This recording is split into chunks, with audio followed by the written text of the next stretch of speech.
And welcome to the second session, the second half of the 14th Annual Conference of the Yoga Research Society.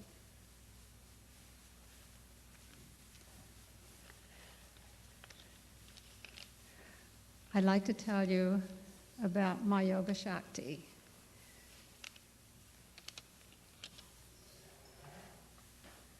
Mataji grew up in Benares, or Varanasi, earned the MA degree in political science, and was the founding principal of a women's college in Bahir.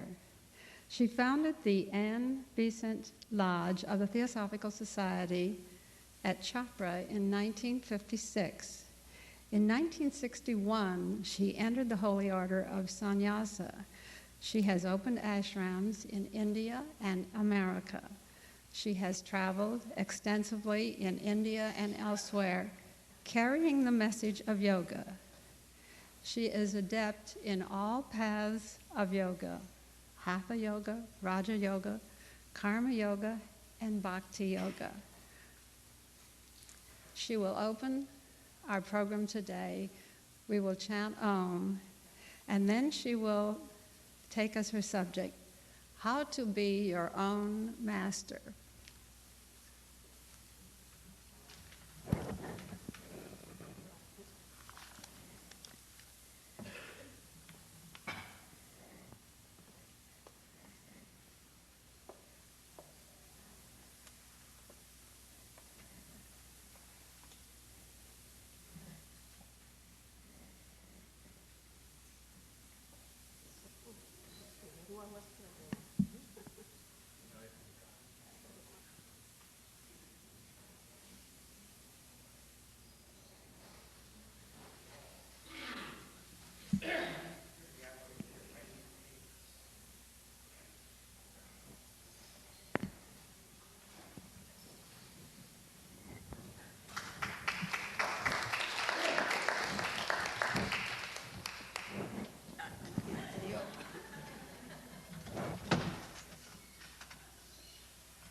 I'll chant some Sanskrit prayers. Asato ma sadgamaya, tamaso ma jyotirgamaya, mrityorama amritam gamaya, sarvesham swasti bhavatu, sarvesham shantir bhavatu, sarvesham mangalam bhavatu, sarvesham purnam bhavatu, loka samasta sukhino bhavantu, sarve bhavantu sukhinah, sarve santu niramayaha, sarve bhadrani pashyantu, Ma kaschid dukkhamapnuyat. Om Trayambakam yajamahe sugandhim pushtivardhanam. Urvarukamiva bandhanan mrityor mukshiyamamritat. Om bhurbhuvasvaha. Om tatsaviturvarenyam bhargo devasya dhimahi dhiyo yo naha prachodayat. Om shanti shanti shanti. I'll say some prayers in English also. I request you to please follow. O Lord, may thy hand lead us from the unreal to the real, from darkness to light, from death to immortality. May all be happy. May all be peaceful. May all be enlightened and cultured. May all attain perfection. May peace be established in the three bodies of man. May peace be established in the three worlds. May peace be established everywhere. May truth be our religion. May service be our worship. May knowledge be our breath. May world be our family. May yoga be our way. May our eyes see happy and noble things. May our ears hear happy and truthful words. May our tongues be sweet and truthful. May our bodies be divine instruments. May noble thoughts come to us from all corners of the universe.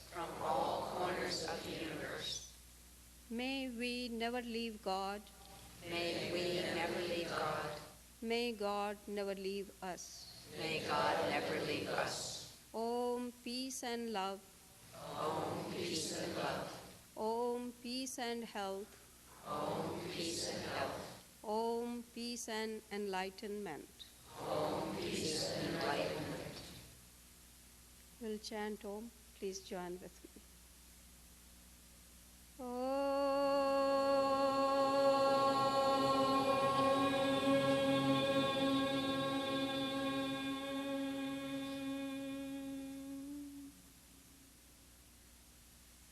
Hari Om.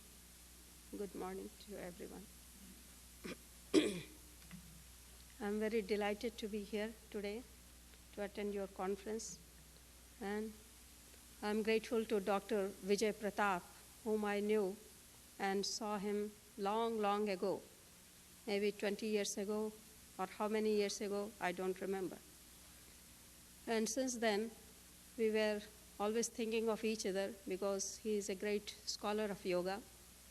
And I have also taken the mission of propagation of yoga. To me, yoga is a tool to help people. I never wanted to teach yoga for any personal reasons. Only one reason I like to teach, that by way of teaching, I'll be learning a lot. Because teaching is a way of learning. When you teach something, when you take up something, by doing something, you learn a lot. Your mind unfolds its beauties. Your talents grow. But those who do not undertake anything, then energy is there, but it is in dormant state. There are many aspects of yoga, and yoga is really very helpful. I have been brought up in a family which is known as joint family in India. Joint family means it was just like living with sun, all rays emitting from the center. In a joint family, I had the background of law, I had the background of medical profession, I had the background of a teaching profession, I had the background of each and everything, even farming, agriculture, and everything. I feel that I was blessed. Just like in a laboratory, you grow something and all attention is given to that object or project. Similarly, I found that it was a blessing that I had all the backgrounds. And in a joint family, you live and grow like that. Later on, now my philosophy is that world is my family. Wherever I go, I feel that God is showing me some truth, some aspects of human life. And I would like that people think higher than what seems to be. If we uplift our mind, problems will melt away by themselves. Does it mean that we are unreal beings? No, we have to give due importance or due respect to each and every reality. Our life is a component whole, and we cannot fragment it. But at the same time, you are living in different worlds. At the same time, you are living in this world, and you are living in a mental world also. One has physical needs, one has emotional needs also. One has mental needs, and one has intellectual needs also. One has spiritual needs also. If a man is given everything which he needs, will he be happy? I don't think. Even if everything is given to him, still he won't be happy. Still he will be looking for something else. What is that something else? Mind will never be satisfied. This is the nature of the mind. If the mind is all satisfied, it will stop seeking, it will stop learning, it will stop improving. And it is the nature of the mind that the more we learn, the more we are desirous to know. And a time comes soon when you think that it is too much learning. Make best of what you know. And mind can go on learning and learning and learning, but it is infinite. We are children of infinity. We are not finite beings. We are infinite beings. Though we are born in a mortal shell, human form, but mind is ever expanding, ever improving, ever progressing. Then we are bound, and still we are unbound beings. We are limitless people. We are timeless people. We are mindless people also. Means mind is too limited an organ or instrument to get everything. If we come to know these truths, we would like to balance everything, because you are living here outside in the world, and at the same time you are living in an inside world, and inside world is ever expanding. As people are thinking whether universe is expanding or shrinking, Big Bang theory is correct or some other theory is correct, let science think and scientists explore, because this is also very important. But scientists and yogis or spiritual people both are believers in God, or they are doing the same thing. One goes outside in search of something, and the other goes inside in search of something. And both are universes, or there are many, many universes which will begin unfolding. And these subjects are related to yoga, because yoga is begun as physical exercise or for improving your health of the nerves, body, bone, blood, or cleansing processes. It purifies your nerves and it purifies your blood. It helps you to be healthy. It helps you to cure yourself. But at the same time, the greatest gift of yoga is that it changes your attitude. No doubt that it changes your mind, it changes your thinking. You will see the same world, but you will stop resisting, or you will stop being nervous or stressed or strained. You live in the same world. The world will be same, but your attitude will change. And the moment you change, you will see that your whole outside world also changes. If we want to change the world, we have to change ourselves also. If people have problem, then that problem is only a reflection of his own mind, though there are problems. But there is a secret of the mind that what you think, it will bring it to you. If we think of wars, more wars will come. If we think of defense, we will have to defend ourselves.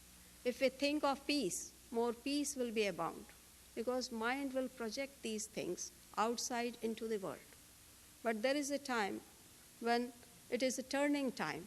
But in the beginning, one has to solve his own problems. How many problems do we find in the world? Or how many kinds of troubles? I thought like that, and this thinking did work for me. First problem is about health, or food, or work, or earning, or living. Either it is financial, or domestic, or physical, or hunger, or something. Karma yoga, if one is efficient in karma, then he can always get what he wants. Karma yoga brings results immediately. That's why in Gita it is stressed in chapter 3, 4, 6, 5, all chapters, that be efficient. Yoga karmasu kaushalam. Whatever you do it attentively. First thing which we have to learn, which will solve all the problems of material nature, is to be efficient, to be attentive, to be up and doing something. This I learned only from my mother. My mother said to me that, oh dear daughter, world will not look to your beauty, physical appearance. It will look to your work, not to your appearance. And she put this idea into my mind, and since then I tried to do things whatever I could. And when you create something, when you do something, that becomes a part of your own self. Creativity should be taught to each and every child. This is my feeling and thinking, that from childhood a child should learn what is joy, what is happiness. Happiness you will derive always when you do something, create something. When it is a creation by you, you will always love it. You will never dislike it, because everybody likes himself. Everyone likes his own soul. Everybody wants his own preservation, or he is struggling to preserve himself or survive in this world. Then survival can become very easy if we have known how to be attentive. Work is done by all people, but one who gives his mind to the work, the work absorbs his mind, and there begins yoga or learning or meditation. That is the first part of meditation. That if we really allow ourselves to be absorbed in work, then that will improve your mind, because for some time you are not into this world. As if you have been transported into another world. That is karma yoga. That's why karma yoga is called nishkam karma yoga, where nothing is attached to your mind. Your mind is very free. It is totally absorbed in your creative work.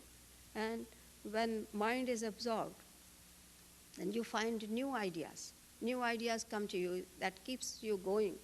Then karma yoga is very important, because your money comes only through your intelligence, only through your skills or efficiency. Those who are efficient, they are always needed in all corners of the world. Wherever you go, you will make the world beautiful. And these efficiencies, or one learns to love the work or to do something from the childhood. Most of the problems today have arisen because children are not getting that attention from parents.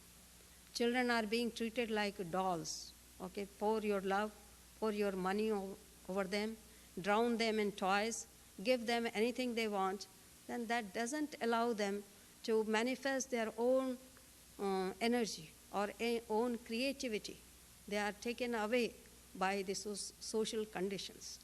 And if child is allowed to manifest, let him want something, let him think for himself, let him do something for himself, probably he will be able to develop his personality in an integrated way or balanced way.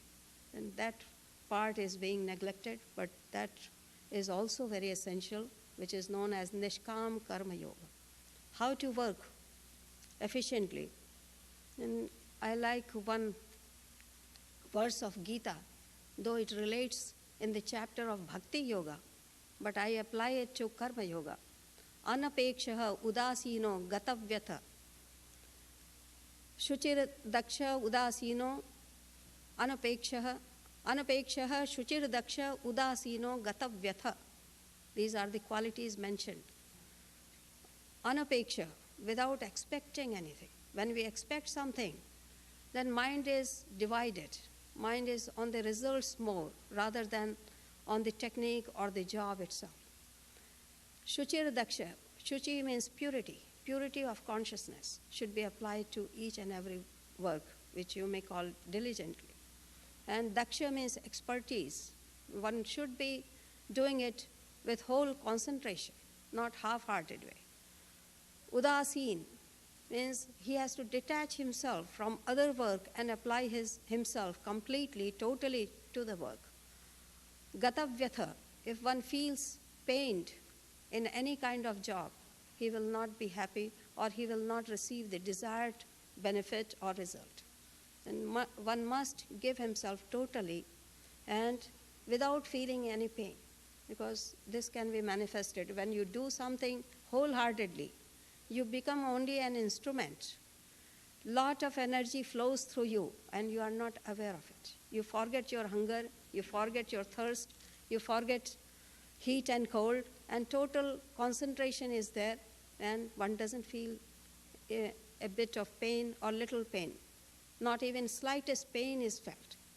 And one works for 10 people or 20 people and still he is not strained. This is, I would call, one becomes an instrument of the divine.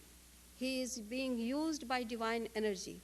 Divine energy flows through him when he really knows how to work selflessly. Nishkam Karma Yoga. Then karma is something which brings success immediately in a shorter time, a relatively shorter time. And that's why Karma Yoga is also very important for people in this world. Those who want to be healthy, happy, just Karma Yoga will get them each and everything what they desire. Even meditation, concentration, or development of mind is done, completed by doing something, because all are techniques. Nothing is real, but all are techniques. Through any technique, we should learn to promote our mental qualities. If we have something lacking in our life, all those problems can be solved just by being efficient in work. There are mental needs or emotional needs. To me, sometimes I feel that all have lots of emotional energies, which is bubbling in each and every one, especially in youth. This energy goes wrong when one doesn't know how to direct it. Everybody has emotional energy. And if it is harnessed properly, if it is given proper direction, this can create wonders. It can fulfill everybody's desires and can make him very happy and healthy. We call it bhakti yoga or devotion. And sometimes people think that devotion is only for stupid people. I don't believe in that, because intelligence should be coupled with devotion. Devotion means purity of mind, or devotion means super sensitivity of the mind. When you jump out of your mind, when you become very otherworldly, at that time you are devoted, or a kind of vibration is generated which can bring you anything. That doesn't need any kind of working also. Just a little thought becomes so powerful that it guides you and everything is done. Devotion is also a great power, a great energy. When people have devotion in them, which is a blessing, or people can practice also, if they know it, if they get a slightest touch of it, then they will know that just having a pure feeling is the secret of all success. In Chandogya Upanishad, a little story is related, a dialogue between Narad and Sanat Kumar. Narad has no peace of mind. Narad is a character, which means your mind. Narad said that I have no peace of mind, though I have studied many vidyas. I have learnt all which world could offer me. I have studied everything. And still I have no peace of mind. Sanat Kumar said that you tell me what you have learnt. Then he went on relating one by one. And he went on saying that he learned this. He learned everything of the world, all knowledges. And still he didn't have peace of mind. Ultimately, finally, he is told that what is greater than everything, and nishtha is greater. A little feeling, a divine feeling, which is originating, before you originate any work, before you start any work, before that, what kind of feeling you have. That feeling is the secret of success. If we touch a stone with a feeling that it is God, I know that it turns into God. Let people defy it, but when you touch anything with a divine feeling, that feeling makes it divine, and it will become divine. That is the history of religion. Anything, they make it divine. All religions, so many religions. If truth was always one, why do we have so many religions? I couldn't understand that we have so many religions, so many people. If Ram came, why Krishna needed to come? Why Buddhism needed to be established? So many things. Because it is the mind which is playing the game. Mind or human beings like to give importance to their own personality or own thoughts, because we are made in the nature of God. We are God in the making, or miniatures of God. Everybody has a divine energy, and everybody wants to manifest his talents, manifest his energy. Some people manifest it in a negative way. Some people manifest in a positive way. Who is right and who is wrong, we cannot decide, because nothing is right and nothing is wrong from a very high level. If we all become immortals here, we never die, we never become old, the world will be crowded, and the world should be emptied also. We are so many people. There are divine laws that everything must be promoted, should go on rotating, should go on revolving, changing.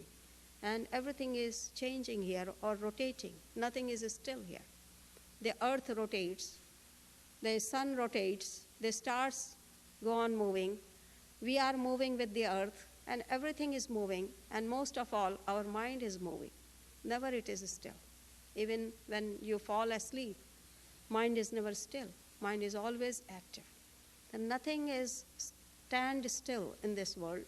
But when you learn to still your mind just a little bit, you feel that you are going out of time, you are going out of mind, you are going out of your body, and that makes you feel a little happier.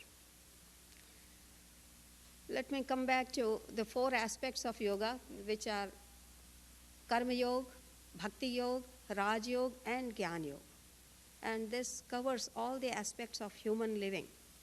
Beyond this, I have not been able to think, because science is also promoted by human beings. If beings are good, then everything will be very wonderful here, and I think it is our prime duty to make this world a heaven or better place to live. Mind has lots of energy, and it wants to manifest its energy. If God doesn't create, nobody will know that there is a God. then creation is God's nature. Promotion is God's nature, or destruction is also God's nature. Human mind also likes to create, likes to promote, and likes to destroy also, remove or make it absent. We have all those three qualities, and it is up to human beings or people themselves what they want. When we do everything for our own selves, to a certain extent, it is all right. When our legs are weak, it is good, it is right that we do all those things which will make us strong and we can walk swiftly or we can stand firmly. But there is a time or point when we go beyond, when we cross that limit. What we need, that is our right. But when we cross that limit, then everything turns sour or wrong or bad. To a little extent, to help ourselves grow, everything is our right. But beyond that, no, when we are dealing with other people, if we hurt other people in the name of personal benefits, then it becomes wrong. And this line we sometimes forget because mind is one tracked. It doesn't know sometimes when to stop. Just like people say that compulsive eating, compulsive drinking, etc. That mind forgets that when to stop. And we have to learn from the very beginning how to check our mind and how to keep it always under control. That is the subject of Raj Yoga, Yoga Chitta Vritti Nirodha.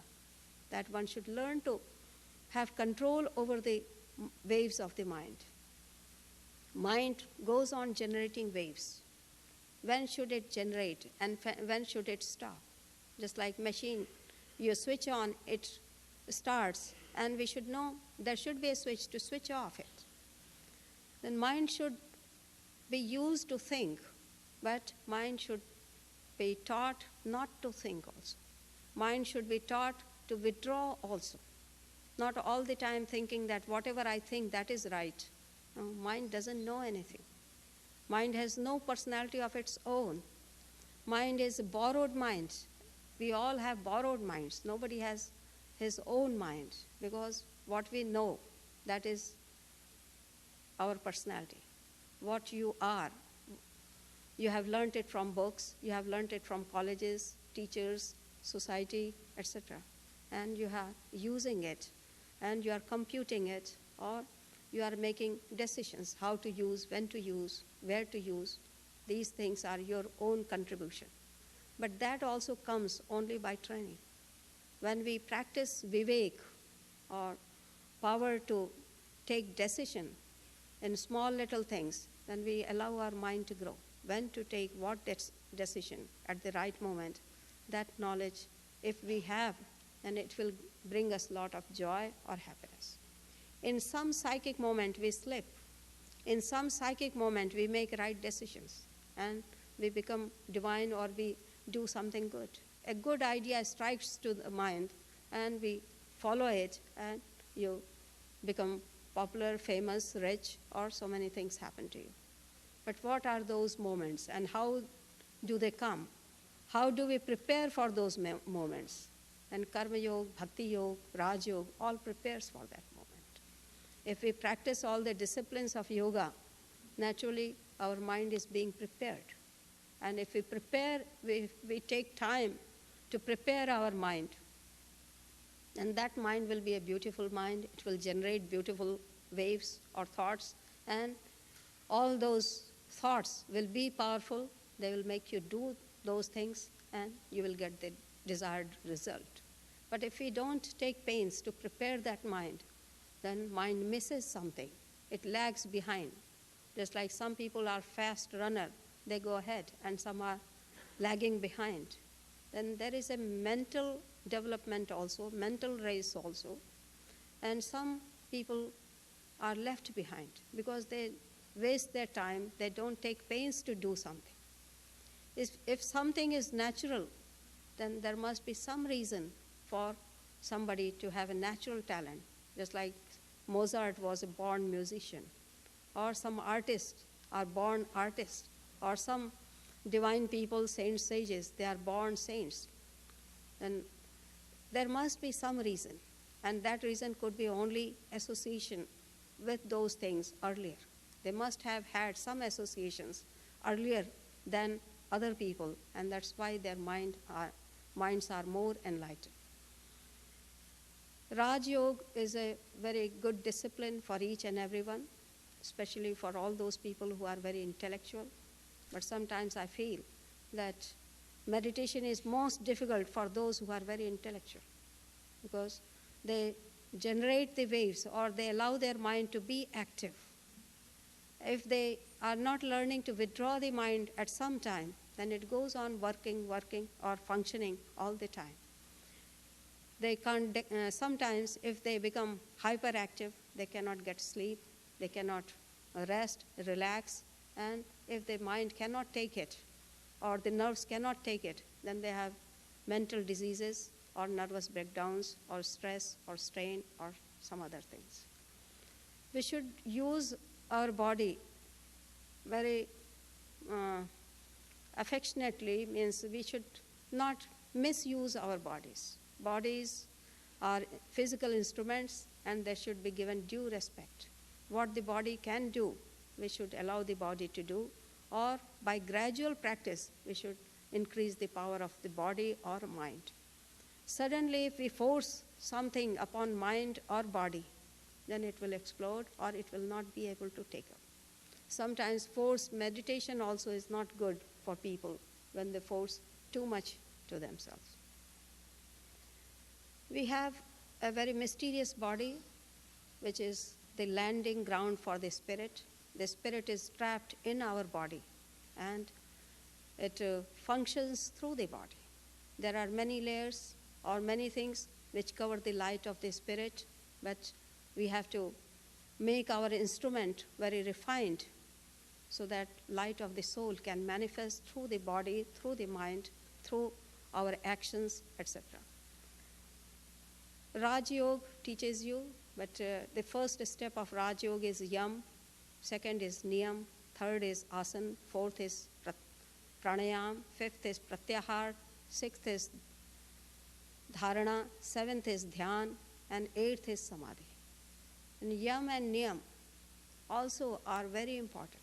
Satya, Hinsa, Brahmacharya, Aste, Aparigraha, or Shauch, Santosh, Tap, Swadhyay, Ishwar Pranidhan, they are also very important. When beginners are there, sometimes we tend to omit it, okay?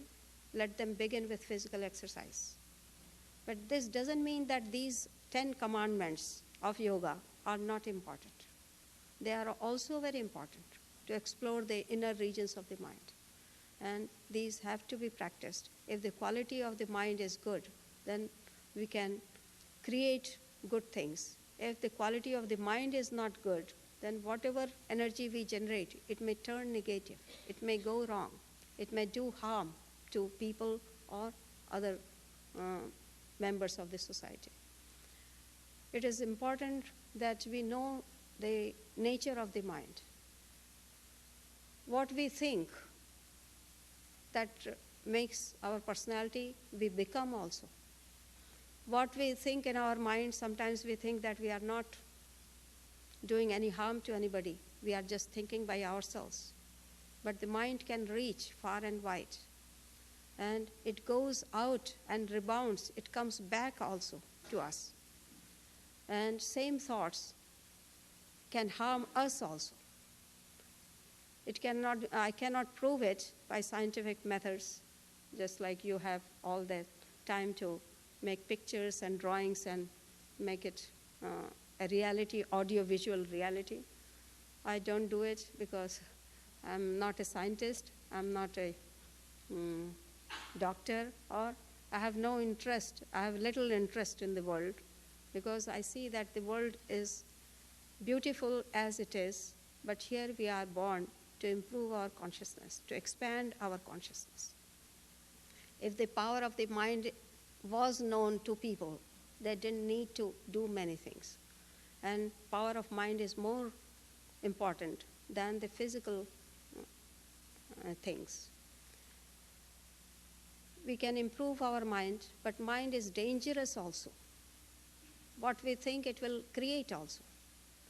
Therefore, it's very important that mind is purified first. People have problems because they love their problems. Sometimes I feel that they have problems because they love it. Unconsciously, they have fallen in love with that. They want to be sick. They want to be like that. They need some kind of attention or sympathy or recognition or something, and they don't know how to get out of themselves. And I would suggest that they should always take up a mission or take up a philosophy, live by a philosophy, live and die for it. Then that will bring out all the best from you. But only one condition, that you follow the rulings of Yam and Niyam, Satya, Ahimsa, Brahmacharya, Aste, and Aparigra. Never think of harming anybody. The moment you think that by harming somebody I will benefit, that is wrong. Without harming, everybody has a room to grow here on this earth. I don't think that we are too many here. No, we will always find more place to live, because still there are lots of places to be promoted, or people can go there and live there. We are here to promote ourselves, to realize ourselves, that what are we really? We are physical beings, we are emotional beings, we are intellectual beings, and we are spiritual beings also. And everybody has been given choices, because this world is a world of choices. One person cannot be everything. We are limited in that capacity, though we want to be, but we have no time, not much energy, not much resources to be everything everywhere. I would like to be an artist, but I can't find time to devote to it. I would like to be a musician, but I don't find time or energy or that much, whatever it may be. I find that I'm limited in some respects. Then one is limited also, one is free also. This is the true nature of ourselves. We are limited and we are free, both at the same time. We are here also, we are everywhere also at the same time. There is time within the time. There is mind within the mind. And there is everything here and now, but we have to make choices, because we can't be everything. And whatever we like, we can manifest ourselves, but one firm decision will make a path. If people have that commitment to something, I think they will be always happy. Because if pain is there, that is a normal procedure. And that in that way, one loves the pain also. When you promote something good for the welfare of mankind or for the improvement of science or something, then you become a yogi. You are a yogi, because your inner self wants to manifest itself. There is something within each and every one which is panting for expression, which wants to come out. What is that? Call it mind, call it yourself, call it your name or I or ego, but there is something which is panting for expression, and one doesn't know how to express it, how to get our desires fulfilled, how to. And this is a kind of desire, and that desire is defined by sages that it is only to know God or to find yourself. Atma Sakshatkar or Atma Gyan or Darshan. It is called darshan, means it becomes such a reality that I see. Just like when I see something, I believe my eyes. Similarly, with our mental eye, with our intellectual eye, with our unconscious eye, we see that reality that it is true. Just like a learned man or a doctor, he doesn't have his books in his hand, but he is accepted as a doctor. Though, how do we know that he is a doctor? How do we know that he knows very well? But he represents that reality. He is a sum total of his own knowledge, what he has acquired. He labored to acquire it, and he is accepted. And we have to realize ourselves. That is the ultimate goal, because man is born as a divine being. I don't think anybody is bad. I feel that we should take up that everybody is good, basically good.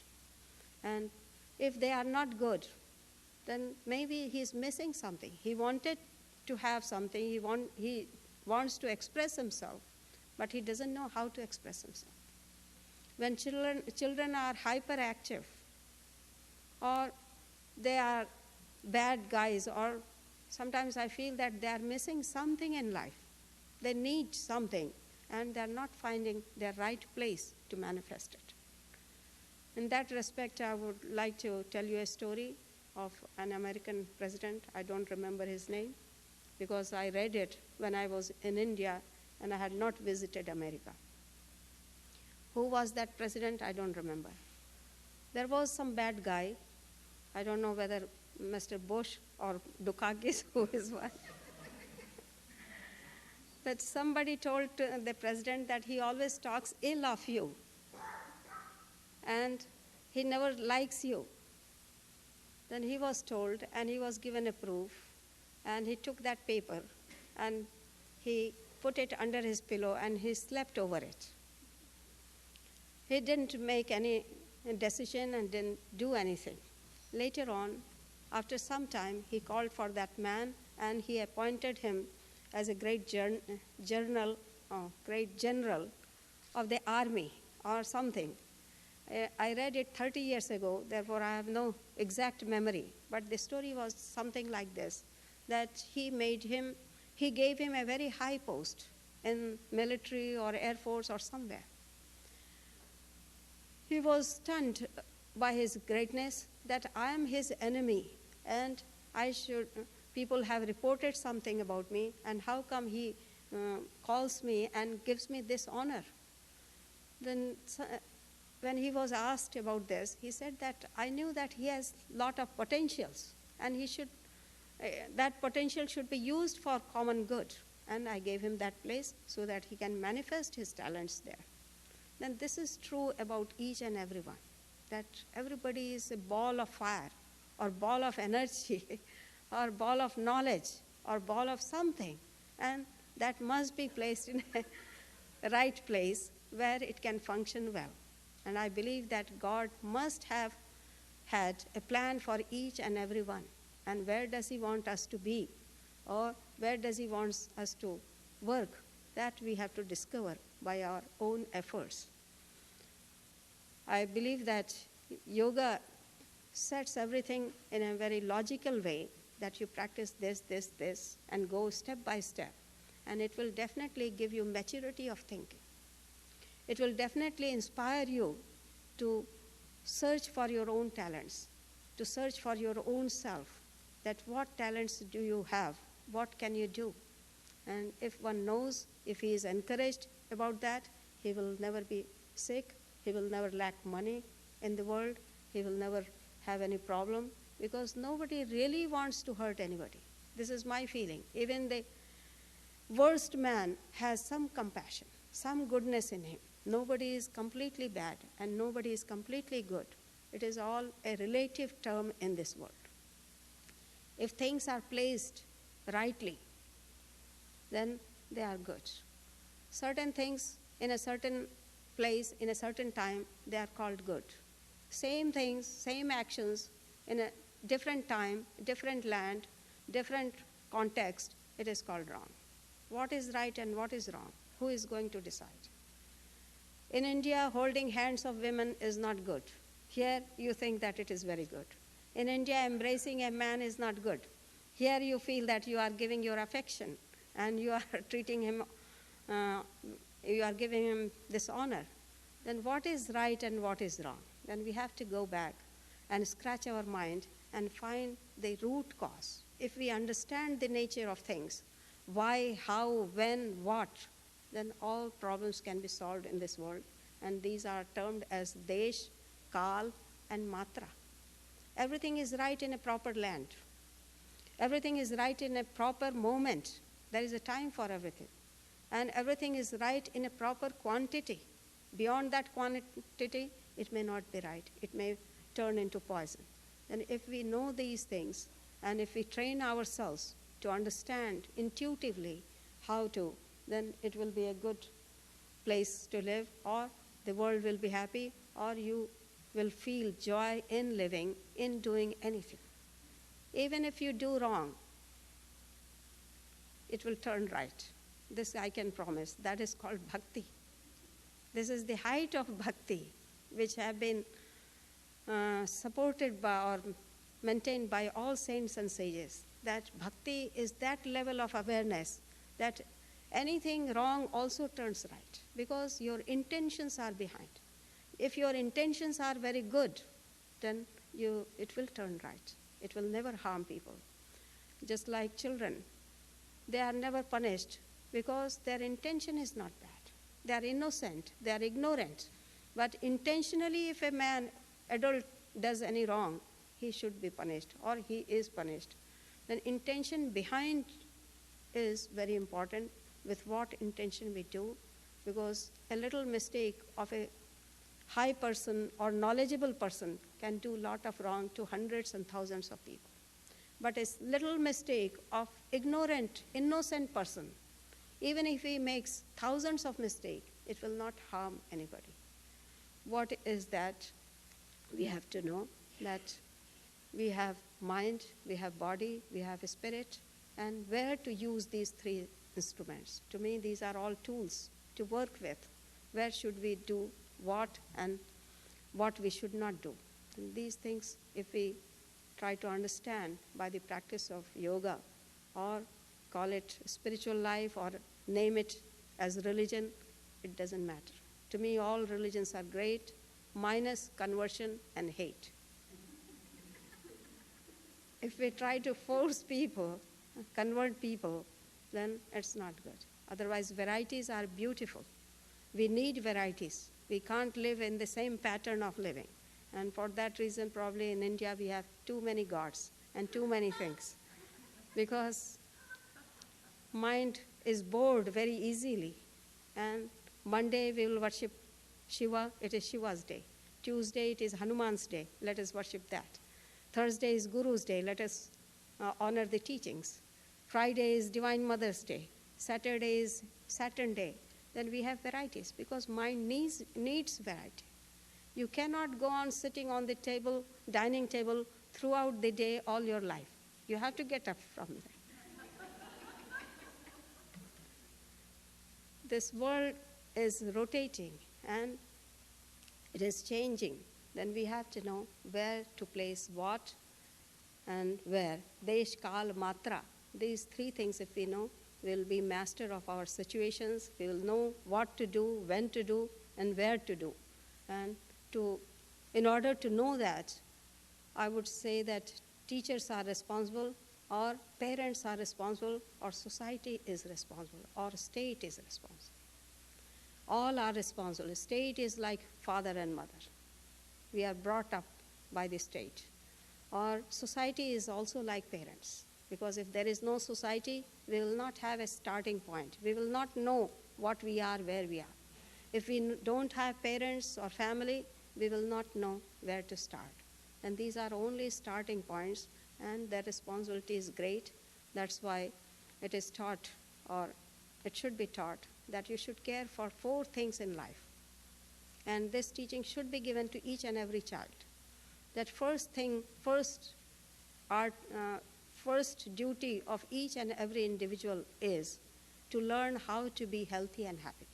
That is known as Ayu, Ayur Vidya. First you prepare how to live healthy and happy here. The parents should teach all the hygienic things to the child.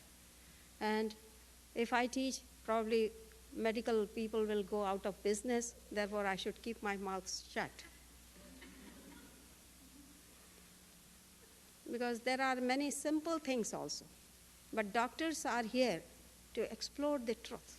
Or knowledge is very important. Knowledge is more important than the lives.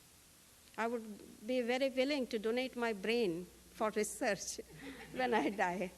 Then knowledge is the gift which we can leave behind, because body has to go away. We have to die. Everybody will die.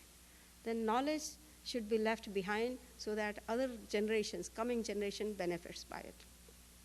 For that reason I respect medical science, because it explores knowledge. But to be healthy and happy, it's very simple. That if you follow the laws of nature, you will be always healthy and happy. You'll save your medical bills. But what will happen to medical insurance and doctors who live only on medical insurance? Because sometimes I hear that operations are not needed, but still it is done because insurance company gives money.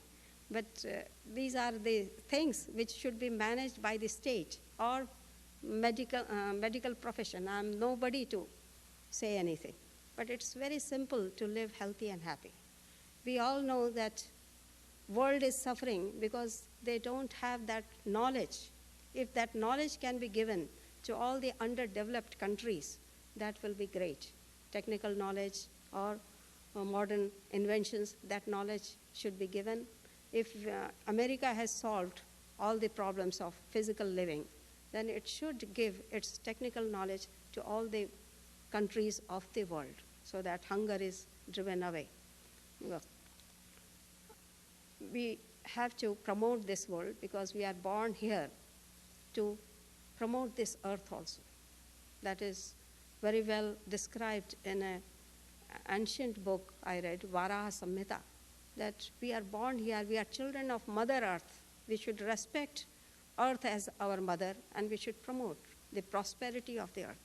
We should make arrangement of water or living everywhere throughout the world. And I would suggest that we all become citizens of a planetary government, and we should all promote or consider all the points of all the countries, because land is one. The political divisions cannot divide the heart of the people. All are human beings, and these are only convenient divisions to manage something. But when you grow strong, it is everybody's duty to promote everybody's health or prosperity. First thing is to learn how to live healthy and happy. Second is learning. Ayu, then Vidya. Vidya means education or learning is very important. And everybody should be enlightened or educated. Third is wealth or creativity. Wealth is not dollar bills.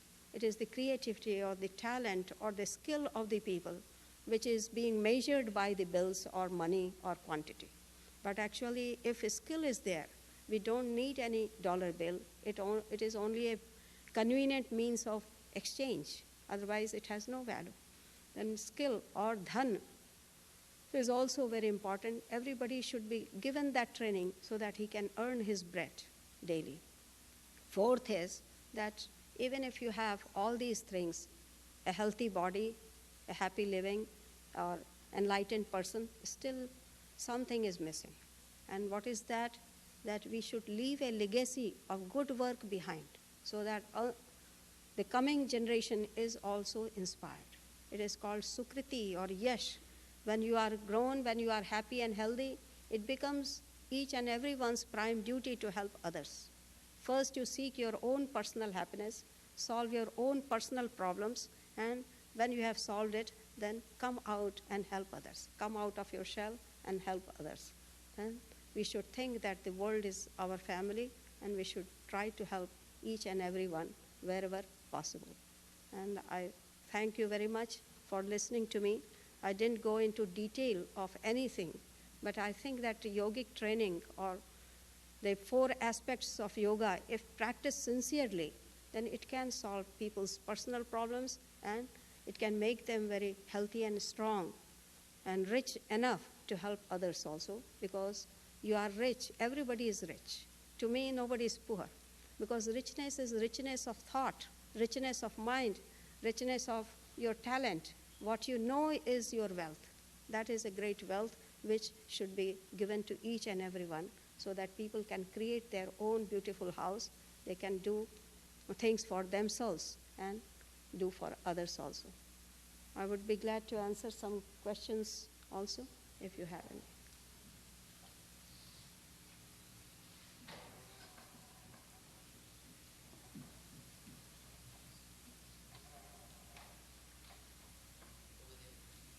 Yes, go ahead.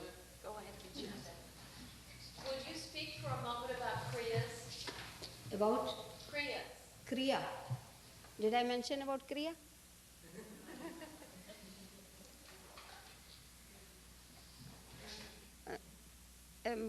I would like to answer questions related to my talk, or In your book, you have mentioned cleansing techniques, oh, and we'll have a lecture later on cleansing I should- techniques, and I wondered your viewpoint. yeah, I can't explain everything in one lecture. Then kriyas, yes, kriyas are very beautiful, but some kriyas, I don't think that they are needed. Which kriya do you mention? Can you be specific in your question? Neti, dhoti, kapalbhati. Would be nice. What? Somebody is going to speak today, or has already spoken today? I wanted to know your thoughts. My thought, I like Neti, I like Shankha Prakshalan. I have done it, but it takes a lot of time, and once a year it should be done by all people. Once a year. But it should be done only under supervision of somebody, not alone. Because there are... What is it? A lot of people don't know what it is. Yeah. I thought that somebody is going to speak about it, then I don't need to explain this. Nasal wash and intestinal wash, these two are very good.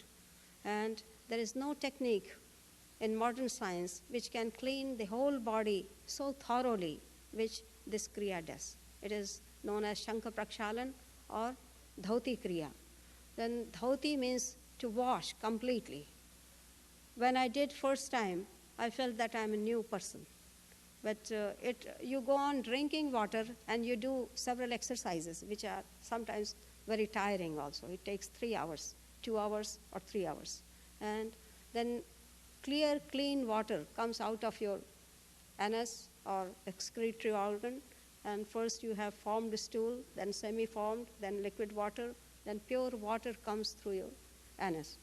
And it cleans your whole system, from esophagus, canal, and largest intestine, small intestines, and all parts inside is clean. And that feeling is great.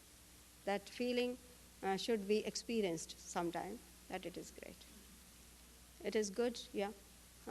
But other things like Basti Kriya, I never liked Basti because I don't propagate it. Basti, it is not needed when you have done Dhoti. When you do Shankha Prakshalan, that is unnecessary. But instead of that, mudras and bandhas are very efficient.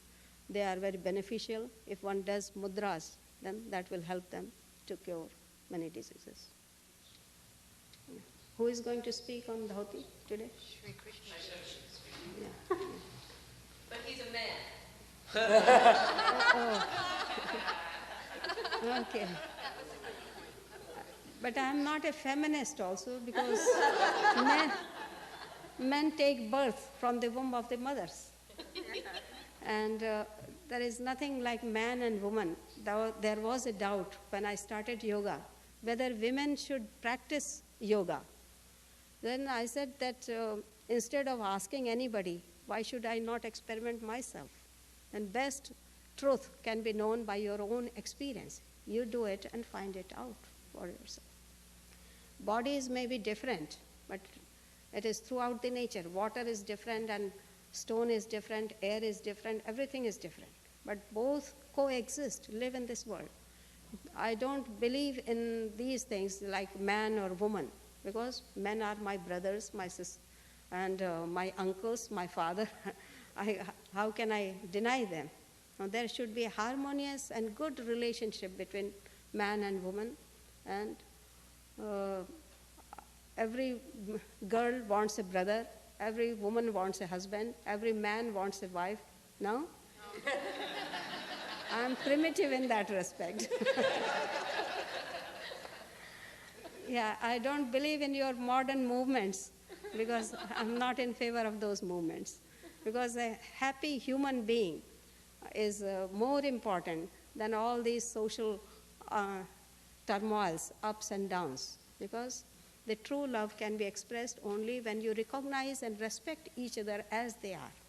And it should be recognized. Though society made certain exceptions, but what were the reasons they made it? Because I was never stopped from doing anything in the world. In my family, we were always given more importance, and father always said, yes, study and do what you like. And we should not pull the string too much that it breaks. If you pull a rubber band, it will break. Then these are unnatural things, the modern movements, to get out of the society or to change the society. And I feel that this is not a proper procedure. We can sit down and discuss all the problems and find the solutions. There are certain limitations imposed upon the body of men and women both. And there is a chance, or there had been, that people have misused their powers or limitations. Men went wrong because they never had menses. And men go wrong because they never have to conceive